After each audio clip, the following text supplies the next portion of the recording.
Sometimes the most interesting stories, they're not in the text itself. Nope, they're in the gaps, the spaces where the text is just vanished.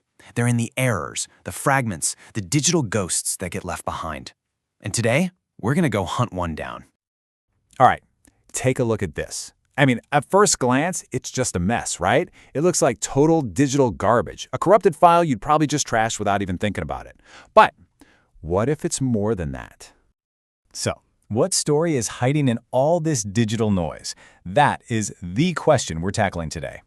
Think of us as digital detectives. This file, it's our crime scene, and we're going to sift through the wreckage to find a story that was accidentally erased, but still left its shadow behind. Okay, so to crack this case, we got to put on our digital archaeologist hats. And the first rule of any investigation is to check the outside before you go in. So we're not even looking inside the file yet. We're looking at what it's called. And boom, right away, our first clue, the file name itself. Now, if you don't read Arabic, this probably just looks like a string of characters. But trust me, this name, it's a huge piece of the puzzle. And once you translate it, boom, first big break in the case. Land of Sad Oranges. This wasn't just some random file. It was meant to be a very specific, very famous, and culturally important book. So we now know what this digital ghost was supposed to be in its past life, a real piece of literature. All right, so we know what it was, but now the real mystery starts. What on earth happened to it? To figure that out, we've got to dive back into that jumbled text inside the file. Yeah, it still looks like a total mess, but lean in a little closer.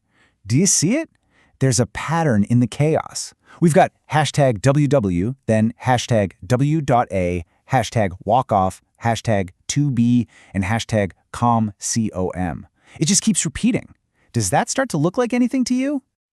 And there it is. That's the aha moment. You piece those little broken bits together, and what do you get? A URL. www.alcoatbob.com. This isn't noise at all. It's a message that's been shattered into pieces. So what we're looking at here is something called a digital watermark. You can think of it like a digital fingerprint.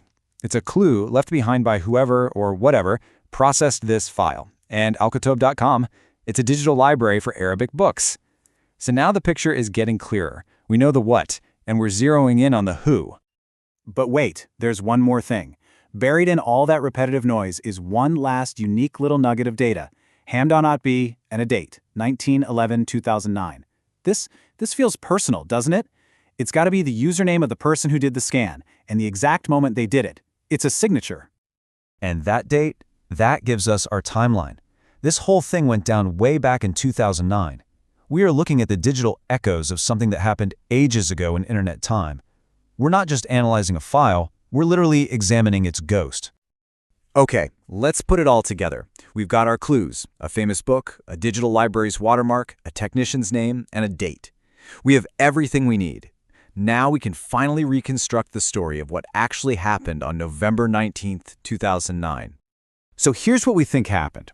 Step 1. A person, probably our ham.b, puts a page from Land of Sad Oranges on a scanner.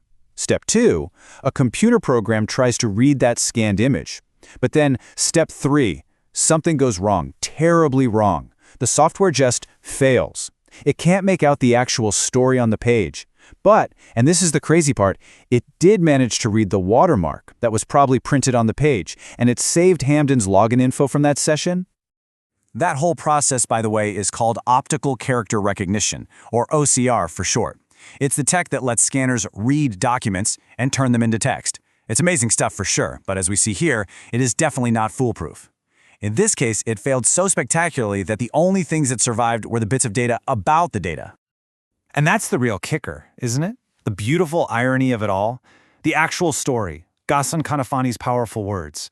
They're gone, wiped out. But the boring, technical story of the file's own journey, the story of its own creation and failure, that was accidentally preserved perfectly, right there in the digital wreckage.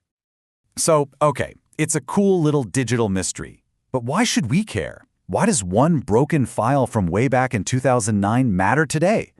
Well, because this one little ghost in the machine tells us a surprisingly big story about our own digital world. When you really think about it, this digital ghost leaves us with some pretty big takeaways. First, it's a stark reminder that digital stuff isn't permanent at all. It's actually incredibly fragile. It also shows us that every single file has a secret history tucked away in its metadata. And maybe most importantly, it proves that sometimes the mistakes, the noise, can tell a more interesting story than the original message ever could. It really puts in perspective how tough the challenge of digital preservation is. And that kind of leaves us with one last question to chew on for you. Every photo you post, every document you save, every little bit of data you create, it all has its own secret history, its own metadata. We are all creating these digital ghosts every single day. So the question is, what stories will your digital ghosts tell someday?